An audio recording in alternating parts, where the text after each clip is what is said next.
ఏం చేస్తున్నావు బంగారం? Chocolate cake. వద్దు, మైదా ఉంటుందేమో. నో మైదా. పంచదార పడుతుందేమో. ఏ చూడు, బెల్లం వేశాను. ఆహా, నువ్వు నా బెల్లం వేసావు బెల్లం. అదిగో మైదా అది. మైదా కాదు, గోధుమ పిండి. Chocolate powder. అదేంటి, అది ఉప్పా? ఉప్పు పప్పులో వేస్తారు, కేక్లో కాదు. ఇవన్నీ బాగా సీవ్ చేసి ఆ తర్వాత కోసి మడత పెట్టాలి. అదేంటది, కుర్చీని మడత పెట్టాలన్నట్టు? కాదు, అంటే కట్ అండ్ ఫోల్డ్ మెథడ్ అనమాట. మైదా లేకుండా, షుగర్ లేకుండా పిల్లలకి ఇంతకన్నా మంచి స్నాక్ ఇంకేముంటుంది చెప్పు.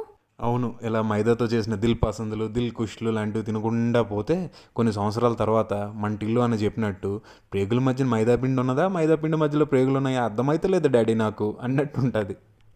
అందుకే మనం గోధుమ పిండి బెల్లంతో చేసినాం, అట్లుంటుంది మనతోటి. అబ్బా, పొంగే పొంగే పూరీలా భలే పొంగిందే. చూడ్డానికి కాదు, తినడానికి కూడా చాలా బాగుంటుంది.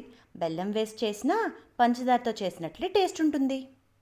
ఇలా రోజు జీడిపప్పు టాపింగ్ వేసి కేకులు చేసి పెడితే మేము చక్కగా తిని పెడతాం కదా. ఇలా రోజు అడిగితే జీడిపప్పు కాదు, గన్నేరుపప్పు వేసి పెడతా. అంత ఆఫర్ మనకు వద్దులే అమ్మా, నువ్వు ఎప్పుడు చేసి పెడితే అప్పుడే నేను తిని పెడతా.